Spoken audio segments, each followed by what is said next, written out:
So, welcome to everybody again.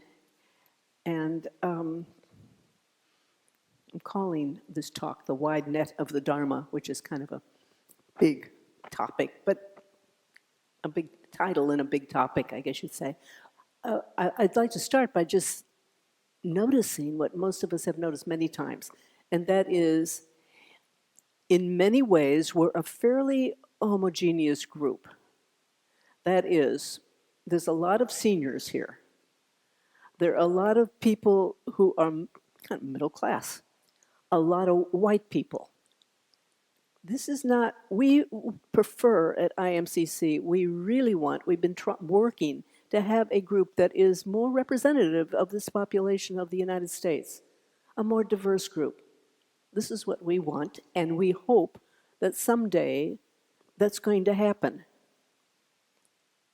And yet, noticing our similarities, I think we also should acknowledge the diversity even amidst those similarities, because while externally we have all those socioeconomic and racial characteristics, many of us that are similar, internally, and in terms of our spiritual level, tremendous diversity. We're a picture of diversity. We're all at different levels of spiritual development. We're brought here, as I've said in the meditation, some of us week after week, month after month, we're being pulled.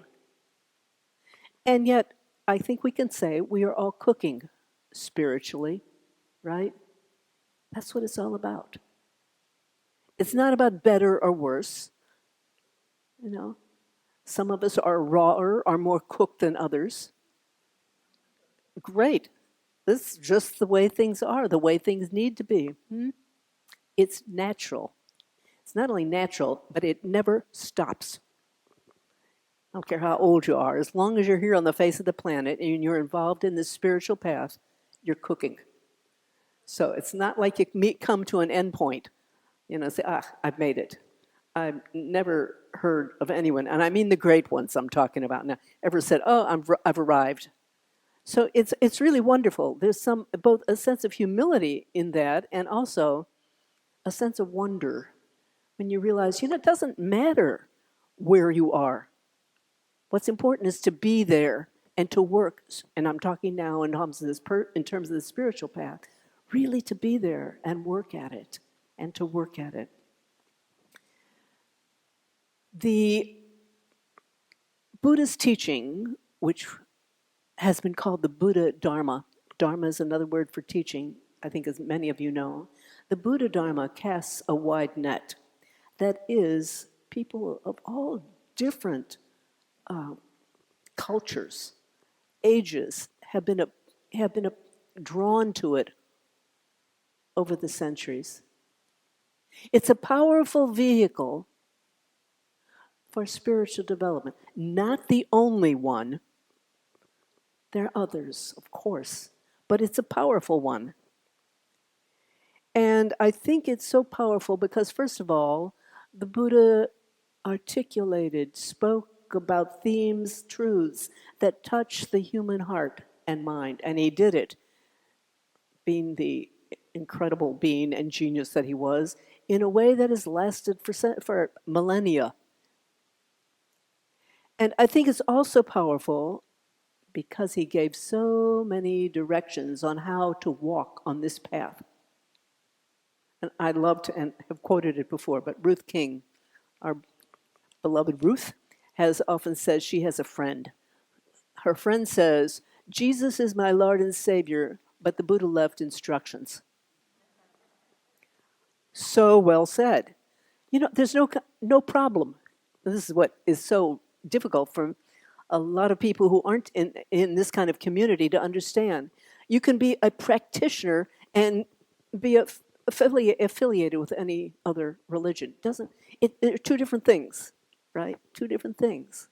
And so the Buddha did leave instructions, clear instructions, how to practice. And I'm now talking about we Westerners of the contemporary era, being who we are, We've added instructions to the instructions. So now the instructions have instructions. You know, there are lots and lots of instructions. We call them skillful means. I mean, they've been called skillful means, upaya, since the Buddha's time. Many, many instructions. And it suits us perfectly, right? I think as Americans, being a do-it-yourself nation, we want to customize and do just exactly what suits us. And this is wise. You know, Donald Rothberg last week in his talk shared with us several of the different practices, skillful means, and he repeated several times, choose just one or two. Don't try to do them all. Choosing one or two. And that's, I think, what we did, do. And yet I'd like to point out, we are involved in a practice of spiritual evolution, transformation. It's ongoing. As I said, we're cooking. So who you were and how you expressed 5 years ago in the terms of the practice, if you were in it, or even as a human being and you weren't in the practice, but it evolves. And that means, the implication of that means that our practices evolve over time as well. You know, they don't stay and shouldn't necessarily, automatically, unquestionably staying the same. I think a practice is kind of like a symphony. You know, sometimes the strings are dominant. Sometimes the wind instruments are maybe dominant. And throughout, the music plays on, the themes play on. That's the way I think the practices are. Different focuses and different times. You know, at one point in my life, now quite a number of years ago, I lived for a year at Bhavana Society, which is a Buddhist monastery in West Virginia. And every morning, and I'm sure they still do, meditating early for an hour and a half. And I remember after one of those, I asked Bhante Gunaratana, also known as Bhante Ji, what did he meditate on each morning? And he said, it changed according to what was important for him that morning. And I really thought that was such an interesting answer. I don't know what, I wasn't expecting, I was expecting anything he had to say. So interesting. I think it has implications for us. Now, Bhante Ji has been decades. Now he's in his 90s. Maybe he's over 100. Maybe somebody knows that. If he's not over 100, he's right close there. Decades.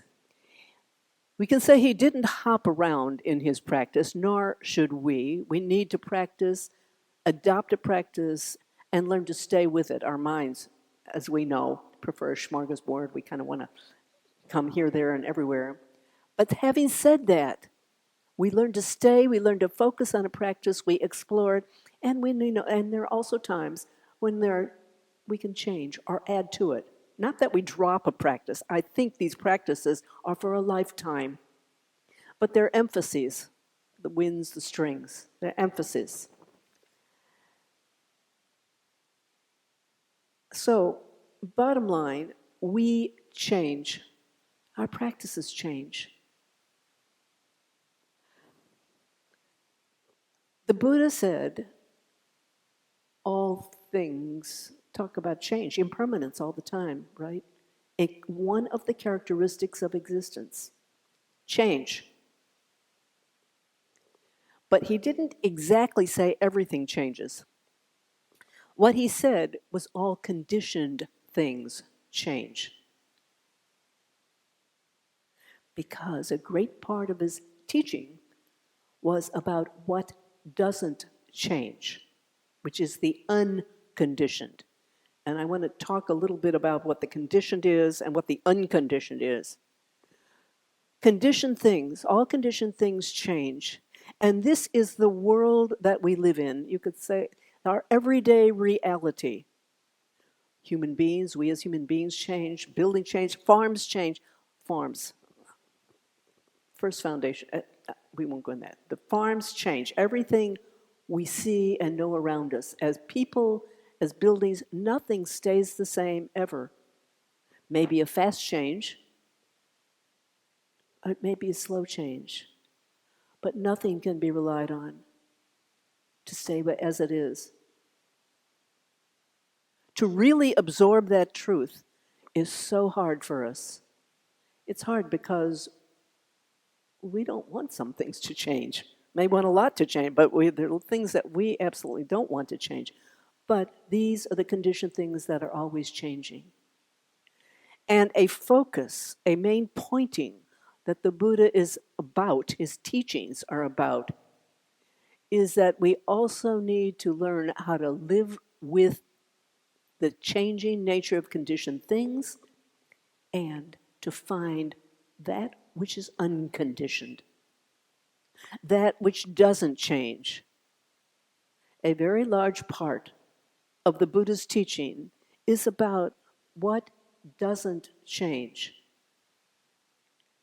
And that one's harder to talk about. The Buddha did a lot. He had a lot of names for what doesn't change. I'm going to read a few of them here. He did call it the unconditioned. He also called it the end, freedom, the unfarmed, truth, the other shore, the everlasting, the invisible, the undiversified, peace, safety, nirvana, the refuge, the island, and more.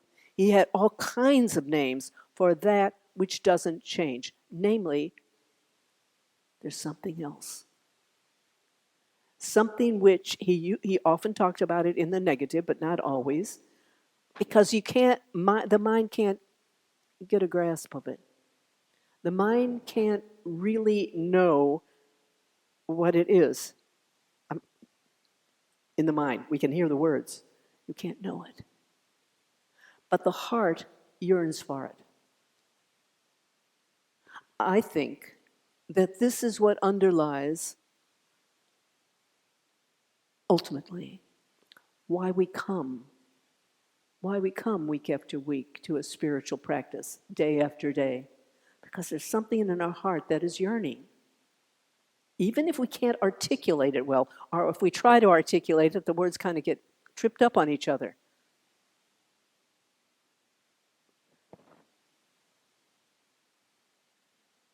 So I think that we can say that we know that somehow or another, daily life, even if things were going smoothly, which usually lots does not, but even when it does, we know there's something more.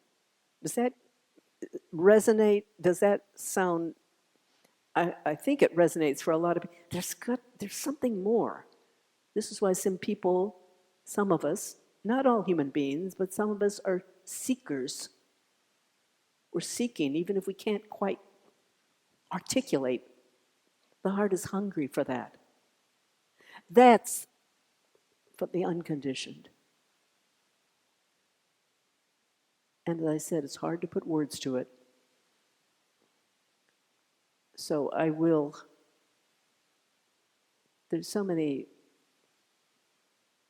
poems, comments about the unconditioned.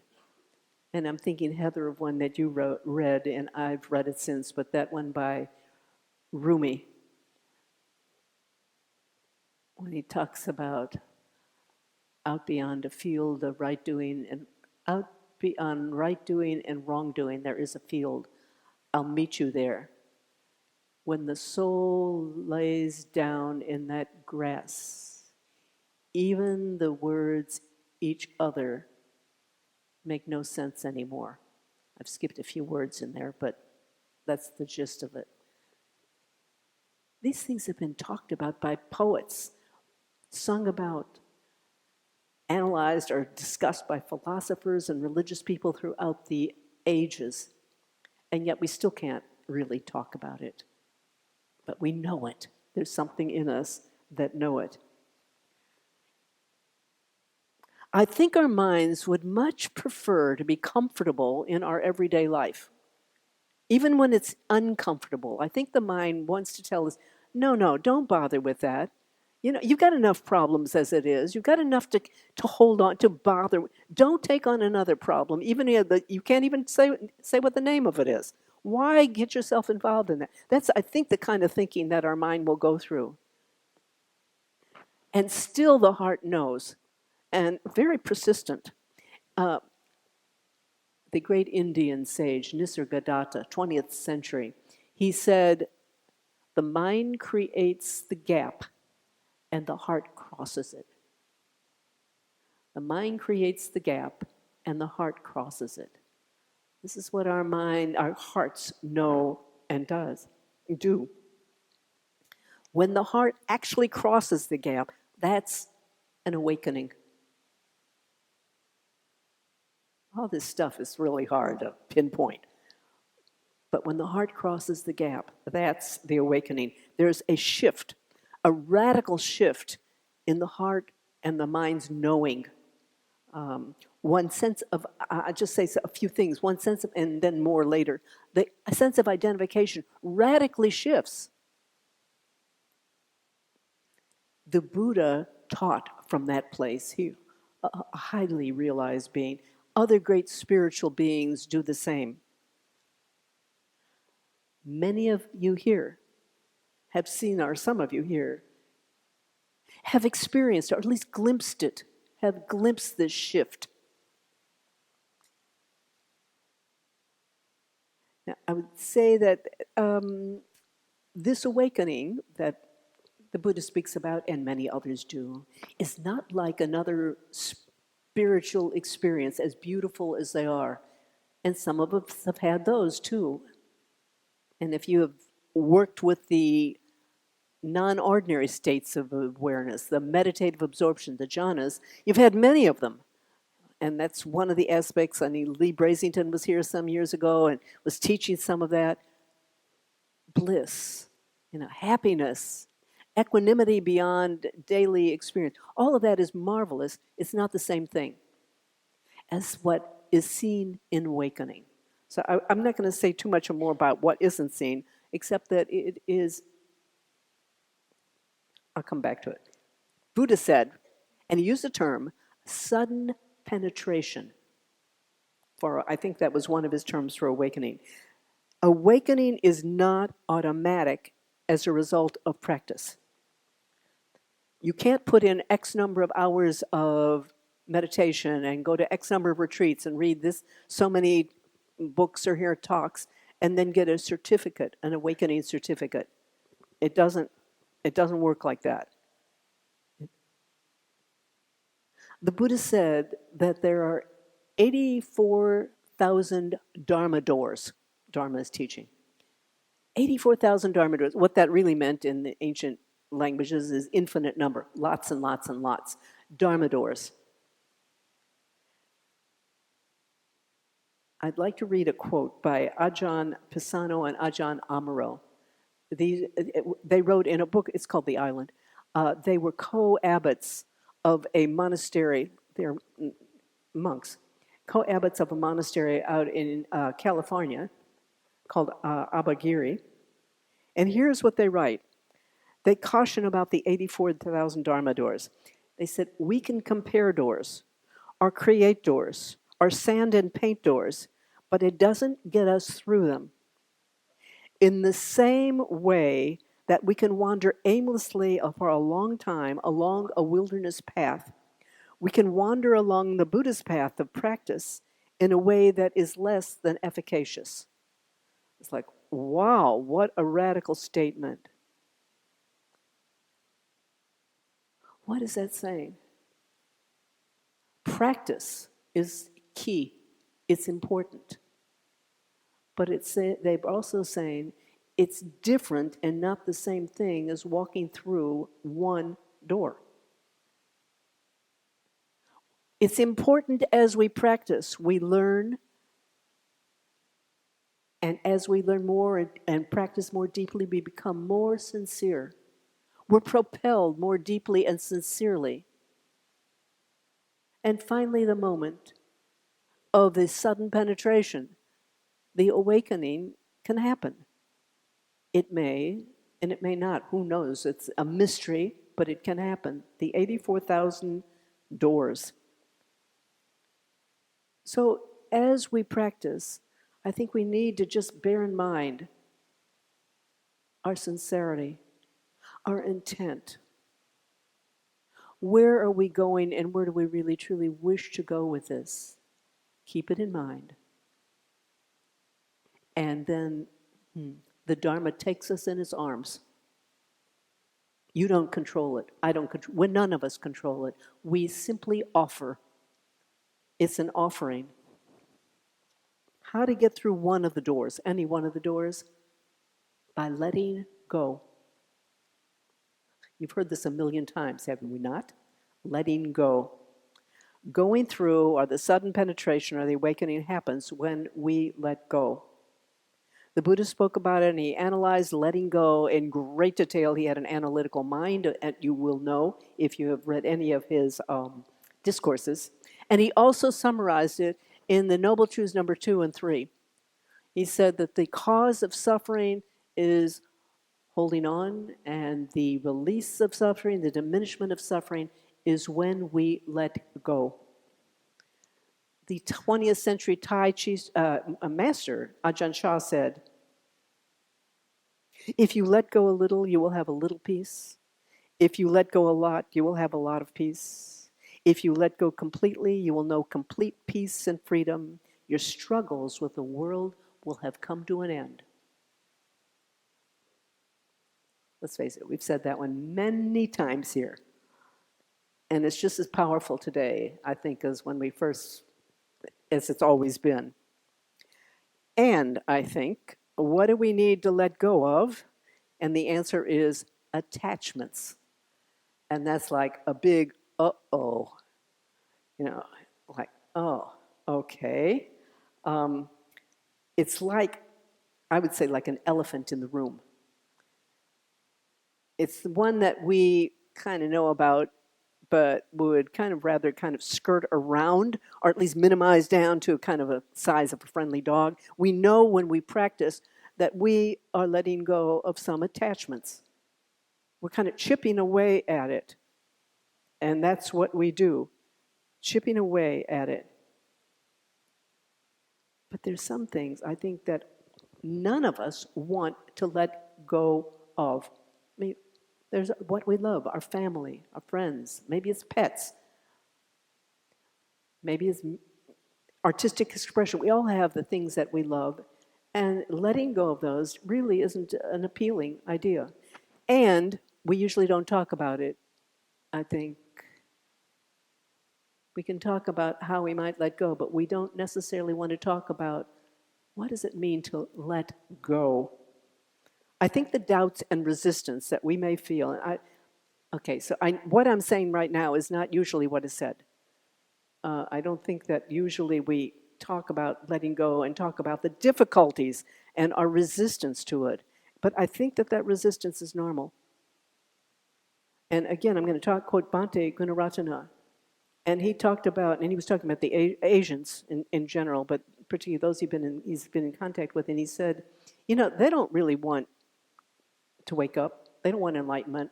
They want a better life now, and they want a better rebirth in the future.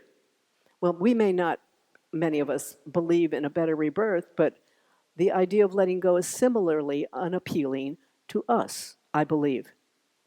And now I will simply tell you a little bit of my own story and say it was there has been many years ago for me an awakening.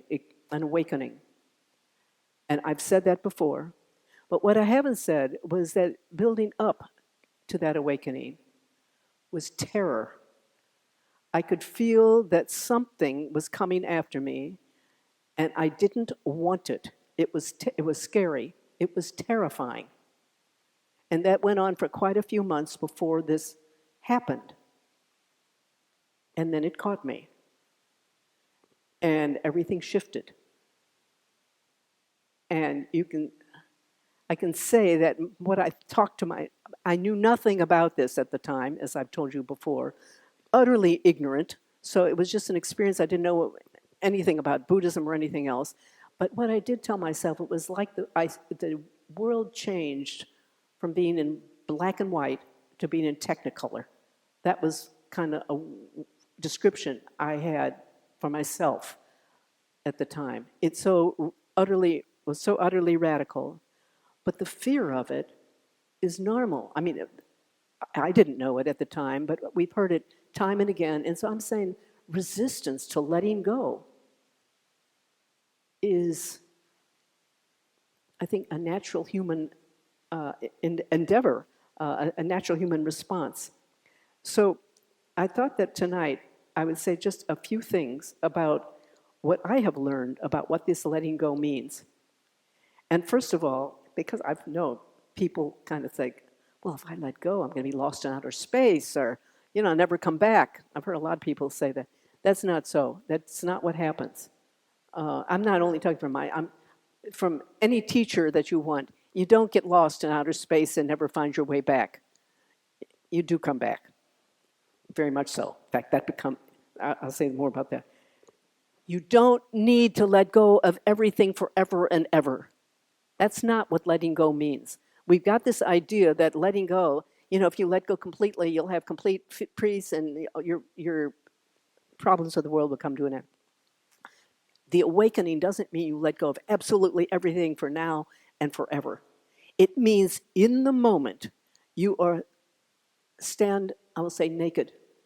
In that moment, you stand without any attachments. It isn't a forever and ever thing. I don't know if this makes sense. In Zen Buddhism, they talk about your original face before you were born. Your original nature, your true nature. That's what it's about. And it may just be an instant. I can't talk about, obviously, all awakenings, but from what I have experienced, what I know, it can be just the instant.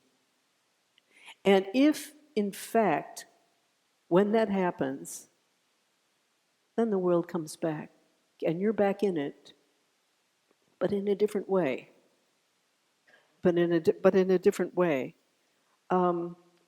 That's the sudden penetration. The sudden penetration. I will say this: it's not an end. Awakening isn't an end; it's a new beginning. It's a beginning where there is what may take a lifetime, the aligning of what is seen and can't be put into words, and the effort to align one's daily being with that as best one can. And that's the process afterwards. And as I said, it may take forever. The rest of your life, it will take forever. So it's not to think, oh, well, that's it, we pull over and stop. So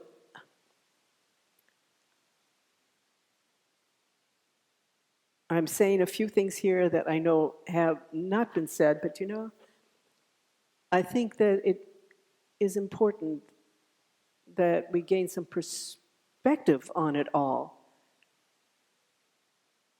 And I think it's all really extremely profoundly moving, the size of it all.